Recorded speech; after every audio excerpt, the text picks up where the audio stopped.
কতটা জঘন্য নিকৃষ্ট জাতি হলে বাশার আল আসাদ পালিয়ে যাওয়ার পর এখন পর্যন্ত 500টার মতো স্থাপনা ইসরায়েল হামলা চালিয়েছে। পৃথিবীর কারো অনুমতি লাগেনি, পৃথিবীর কাউকে জিজ্ঞাসা করা লাগেনি। তাহলে দুনিয়াকে তারা কি পরিমাণ মগের মুল্লুক মনে করে। হয়তো হাসি ঠাট্টার ছলে বলতেছে যে এত মিনিটের মধ্যে ঢাকা দখল হয়ে যাবে, এত মিনিটের মধ্যে এই হয়ে যাবে, সেই হয়ে যাবে। এগুলো মজাক না, আল্লাহ আল্লাহর কসম বলতেছি, এটা মজাক না, এটা তাদের বাস্তবতা। কেন আমি নিজেও ভারতে ছিলাম, 3 বছর ছিলাম। আপনি যদি কাউকে দেখে শিক্ষা না পান তাহলে অবশ্যই ইহুদিদেরকে দেখে আপনি শিক্ষা নিতে পারেন। আমি প্রায় বক্তব্যে ইহুদিদের কথা বলি, তার মানে আমি ইহুদিদের প্রশংসা করছি না। ইহুদিদেরকে আল্লাহ সুবহানাহু ওয়া তাআলা কোরআন মাজিদে বলেছেন তারা অভিশপ্ত জাতি।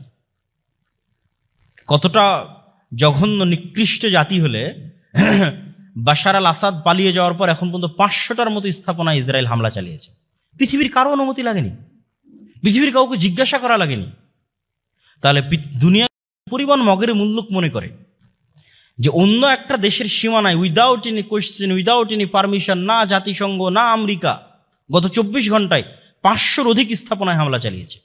কি পরিমাণ উগ্র এবং কি পরিমাণ অভিশপ্ত হলে এটি হতে পারে।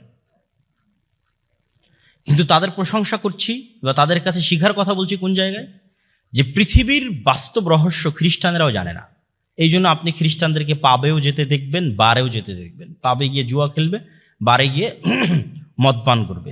1 সপ্তাহে যা ইনকাম করবে 2 দিনের উইকেন্ডে তা শেষ করে দিবে গার্লফ্রেন্ডের পিছনে বা আর যে কারো পিছনে। মানে তাদের কাছে পৃথিবীর বাস্তবতা সম্পর্কে তারা অজ্ঞ। এই জন্য আল্লাহ তাদেরকে বলেছে ওয়ালাদ-দাল্লিন। ফলত আপনি তাদের সাথে উঠা বসা করলে আপনি কিছু প্রশ্নবিদ্ধ হবেন না। আপনার মনে হবে যে আমি তো যেমন লাইফ লিড করছি সেও তো তেমন লাইফ লিড করছে। বাট যখন আপনি একটা ইহুদির কাছে যাবেন, আপনার হালালের বিধিবিধানের চেয়ে তোর হালালের বিধিবিধান কঠোর। ও আপনার দেওয়া খাবারও খাবে না, বলবে এটা হালাল না। কি পরিমাণ ওর দিনকে কঠোরভাবে মানতে পারে আপনি একটা ইহুদির সাথে না মিশলে বুঝবেন না। আপনি দাঁড়িয়ে রাখতে হেজিটেট ফিল করেন, ও চুল পরিমাণ হেজিটেট ফিল করেন। ভাই যে গত 24 ঘন্টায় 500টা জায়গায় বম মারতে হেজিটেট করেনি, ও দাঁড়িয়ে রাখতে হেজিটেট করবে? চুল পরিমাণ হেজিটেট করে না। কিন্তু আপনি দাঁড়িয়ে রাখলে আমাকে মনে হয় জঙ্গি বলবে, সন্ত্রাসী বলবে। তাহলে কি পরিমাণ হীনম্মন্যতায় ভুগে মুসলিম উম্মাহ আপনি কল্পনা করতে পারবেন না একটা ইহুদির সাথে যখন মিশবেন, যে সে কি পরিমাণ কট্টর হতে পারে, কি পরিমাণ অ্যাগ্রেসিভ হতে পারে তার নিজের দিনের উপর, তার নিজের বিশ্বাসের উপর। এবং ওর কাছে পৃথিবীর বাস্তবতা ভিন্ন। ওই আর একটা খ্রিস্টানের মতো না যে খাবো দাবো ফুর্তি করবো শেষ করবো, এটা না। নির্দিষ্ট একটা লক্ষ্য আছে, নির্দিষ্ট একটা উদ্দেশ্য আছে। পৃথিবী জয় করতে হবে, পৃথিবী শাসন করতে হবে। আমরা একমাত্র পৃথিবীর প্রভু, আমরা হচ্ছে চোজেন বাই দ্য গড, আল্লাহ কর্তৃক বাছাইকৃত, বাকি সব আমাদের গোলাম। নাউজুবিল্লাহি মিন যালিক। এই জন্য বাকি কাউকে হত্যা করা গুনাহ মনে করে না। তো কিন্তু ওদের কাছে গেলে আপনি ধাক্কা খাবেন। ইহুদিদের কাছে গেলে আপনার মনে প্রশ্ন আসবে যে সারা পৃথিবী থেকে আমাকে শেখানো হলো যে আমার সন্তান হতে হবে, ছেলে হোক মেয়ে হোক 2টি, কিন্তু প্রত্যেকটা ইহুদির কেন 7টা 8টা 10টা করে সন্তান? প্রশ্নবিদ্ধ হবেন, আরো বহু ধাপে ধাপে প্রশ্নবিদ্ধ হবেন। সারা পৃথিবীর প্রত্যেকটা স্কুলে, এমনকি ইংল্যান্ডের প্রত্যেকটা স্কুলে LGBT শেখানোর জন্য সিলেবাস দেওয়া আছে, অর্থ ব্যয় করা হচ্ছে, কিন্তু কোনো ইহুদি স্কুলে LGBT নাই। কেন নাই? সারা পৃথিবীতে তারা সুদি কারবার করতেছে, তারা নিজেরা নিজেদের মধ্যে কেন সুদি লেনদেন করে না? এরকম অসংখ্য প্রশ্ন আপনি পাবেন যখন তাদের সাথে আপনি উঠা বসা করবেন। তখন আপনি বুঝতে পারবেন যে কেন আপনাকে আপনার দিনের উপর কট্টর হতে হবে।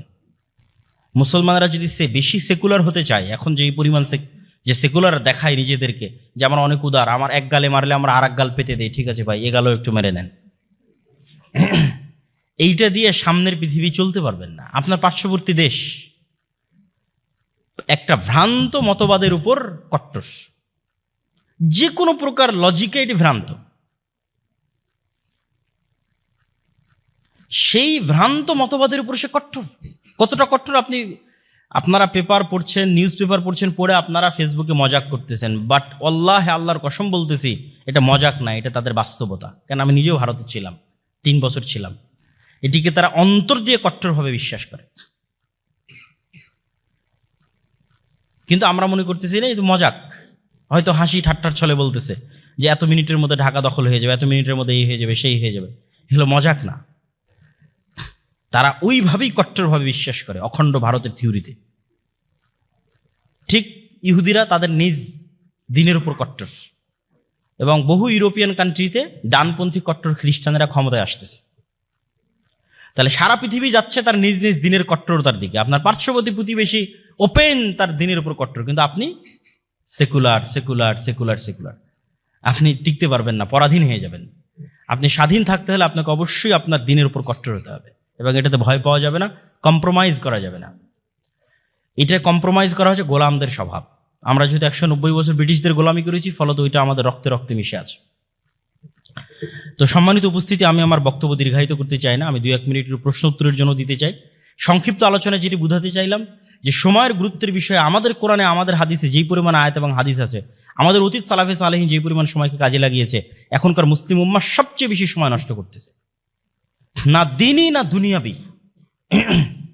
আমরা দুনিয়াবি জগতেও পিছিয়ে। আপনি বাংলাদেশের শিক্ষার সাথে ভারতের শিক্ষার তুলনা করেন।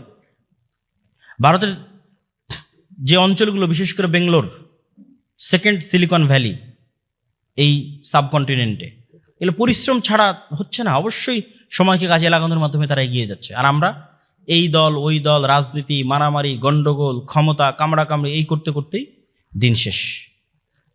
2-3টা জিনিসের পিছনে আমাদের যুবক সমাজ বেশি সময় নষ্ট করতেছে, যা বক্তব্যের মধ্যে তুলে ধরলাম। আবারও সামারি বলি, 1, ডিভাইস অ্যাডিকশন তথা মোবাইল বা এই জাতীয় Facebook, YouTube, Twitter, Instagram, TikTok সময় নষ্ট।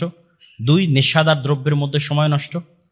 3, পাওয়ার প্র্যাকটিস তথা রাজনীতি, গণতান্ত্রিক রাজনীতি। এই গণতান্ত্রিক রাজনীতি ক্ষমতার নেশা যার মধ্যে একবার পেয়ে বসে, ওটাও আর এক নেশার মতো, ওটাও আর এক আফিমের মতো, সেখান থেকে বেরিয়ে আসতে পারে না, একাডেমিক লাইফে ফোকাস করতে পারে না। ফলত আমাদের দেশের কোনো ইউনিভার্সিটি থেকে ওরকম যোগ্য স্টুডেন্ট যারা ওই একাডেমিক জগতে সর্বোচ্চ পর্যায়ে পৌঁছে যাবে এরকম ভূমিকা রাখার মতো স্টুডেন্ট বের হয় না। আপনি কল্পনা করতে পারেন, যেই দিন বাংলাদেশে এই কোন এক বিশ্বকাপের ফাইনাল খেলা ঢাকা বিশ্ববিদ্যালয়ের রাজু ভাস্কর্যে বা টিএসসি চত্বরে হাজার হাজার ছাত্র একত্রিত হয়ে দেখছে, তখন আমি ইংল্যান্ডে, আমি তখন ইউনিভার্সিটি অফ ডান্ডি স্টুডেন্ট। কিন্তু ডান্ডিতে বুঝাই যাচ্ছে না যে আজকে এরকম একটা ফাইনাল বিশ্বকাপ হচ্ছে, এবং কোনো ইউনিভার্সিটি, না অক্সফোর্ড না ক্যামব্রিজ, যেখানে হাজার হাজার স্টুডেন্ট একত্রিত হয়ে খেলা দেখবে। আপনি যে চেক করেন, তাহলে আপনি কখনোই তাদেরকে পরাজিত করতে পারবেন না, যারা জ্ঞান এবং বিজ্ঞানে এগিয়ে যাচ্ছে, যারা সময়কে কাজে লাগাচ্ছে। আপনারা আগাতে হলে অবশ্যই আল্লাহ যেই সিস্টেমে এই পৃথিবীকে ডেভেলপ করেছে, আপনাদের বুঝার সুবিধার্থে বলতেছি যে এই পৃথিবীকে আল্লাহ সুবহানাহু ওয়া তাআলা যেই সিস্টেমে ডেভেলপ করেছে, ওই সিস্টেম অনুযায়ী আপনাকে আগাতে হবে। আর ওই সিস্টেম অনুযায়ী আগাতে গেলে আল্লাহ সুবহানাহু ওয়া তাআলা দেখেন না যে কে মুসলিম কে মুমিন। চেষ্টা করার পর আল্লাহ দেখেন মুসলিম মুমিন, কিন্তু চেষ্টা করার আগ পর্যন্ত, ঠিক আছে এই বাটন চাপ দিলে এই মোবাইলে লাইট জ্বলবে, তো পৃথিবীতে এই কাজটা করলে আপনি ধনী হবেন। ওই কাজটা যদি মুমিন করে, মুসলিম করে, কাফির করে, আল্লাহ বাধাগ্রস্ত করেন না, আল্লাহ তাকে ধনী করে দেন। এই কাজটা করলে আপনি ক্ষমতায় যাবেন, ওইটা যে করে আল্লাহ সুবহানাহু ওয়া তাআলা তাকে ক্ষমতায় যাওয়ার রাস্তা করে দেয়। তো ওই বাটনগুলো তো আপনাকে চাপতে হবে, ওই চেষ্টা তো আপনাকে করতে হবে, নাহলে তো আপনি গোলামি থাকবেন।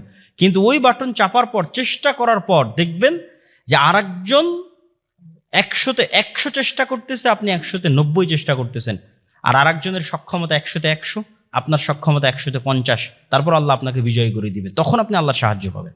কিন্তু ঘরে বসে সময় নষ্ট করে, ঠিক আছে, এইভাবে ফালতু পরস্পর বিরোধী অন্তর্দ্বন্দ্ব, অন্তর্কলহ, মারামারি, গন্ডগোল, নেশাদার দ্রব্য ইত্যাদির মধ্যে গিয়ে কখনোই আপনারা স্বাধীন হতে পারবেন না, মুক্তি পাবেন না।